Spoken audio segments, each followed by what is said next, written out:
Hi guys. तो आज मैं फिर से सीडीपी का आप लोग के सामने 3 क्वेश्चन लेके आई हूँ। तो प्रैक्टिस तो बहुत ही ज़रूरी है। अब सीटेट का एग्ज़ाम बहुत ही जल्द होने वाला है, तो प्रैक्टिस करना बहुत ही ज़रूरी है। तो आए अब क्वेश्चन पे हम लोग डेली मैं जो वीडियो ला रही हूँ उस पर आप लोग भी प्रैक्टिस करें। ओके, तो पहला क्वेश्चन है सीडीपी का। ओके, मैं वही क्वेश्चन ला रही हूँ जो प्रीवियस ईयर में पूछा हुआ है।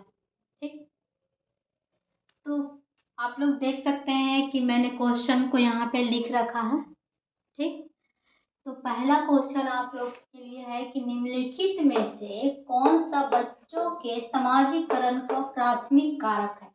ओके, ये आप लोग पहले ये समझिए कि प्राथमिक कारक में हम या बच्चों के लिए जो समाज जो होता है बच्चों का, वो प्राथमिक कारक में होता कौन सा है। ठीक, इससे बहुत ज़्यादा क्वेश्चन पूछे जाते हैं समाजीकरण से, और डेफिनेटली है कि इस तरह के ही क्वेश्चन पूछे जाते हैं सीटेट में।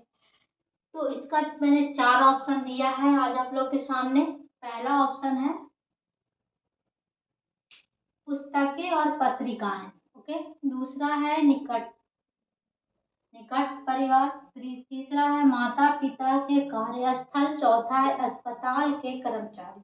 ओके, तो देखिए, जब बच्चा जन्म लेता है तो उसका समाज उसके माता पिता ही होते हैं। ओके, जो सबसे ज्यादा करीब फैमिली होते हैं वही होते हैं उसके समाज। ओके, क्योंकि जन्म होते के साथ बच्चा तो बाहर नहीं निकलना चालू कर देता है। ठीक, जब स्कूल जाएगा बच्चा तब उसका दूसरा समाजीकरण है, द्वितीय को गौण भी कहा जाता है। ओके, तो आपको ऑप्शन में गौण भी दे सकता है, द्वितीय सेकंड को हिंदी में अगर लिखा जाएगा तो गौण भी करके आ सकता है। तो घबराइएगा नहीं, मैं इसे बता देती हूँ आप लोग को कि गौण मतलब द्वितीय होता है। तो सबसे पहला बच्चा का जो समाज होता है वो उसके माता पिता ही होते हैं। ठीक, दादा दादी होते हैं, भाई बहन होते हैं।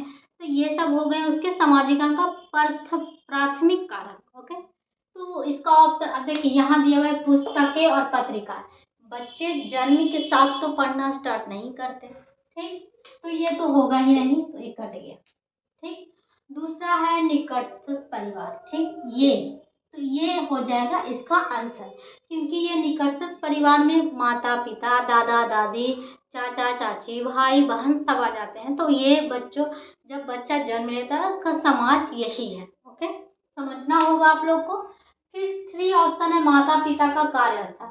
माता पिता जहाँ कार्य करते हैं, मतलब कि जहाँ जॉब करते हैं, माँ भी नौकरी करती है और पिता भी नौकरी करते हैं, तो वहाँ सिर्फ माँ बाप जाते हैं, ना कि बच्चे जाते हैं। ओके, तो ये भी ऑप्शन, अगर माता पिता कोई होता है कि ऑप्शन ऑनलाइन हो गया एग्जाम तो जल्दी जल्दी ऑप्शन को पढ़ा नहीं, माता पिता सिर्फ देखा और मार दिया, लेकिन आप लोग को पूरा पॉइंट को सही तरीके से देख के बनाना है।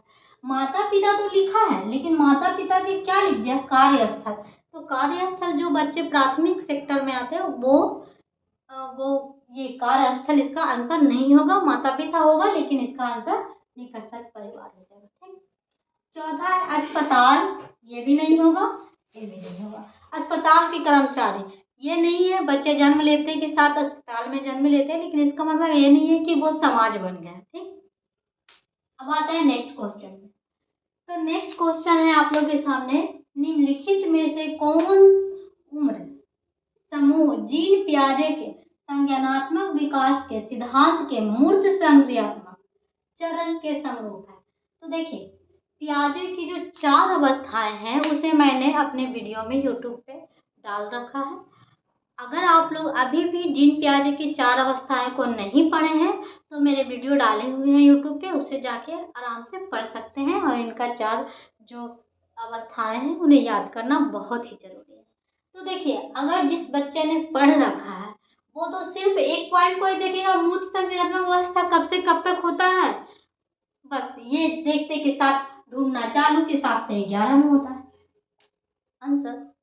ठीक, तो अगर आप याद नहीं करते हैं सही तरीके से तो नहीं बन पाएगा क्वेश्चन।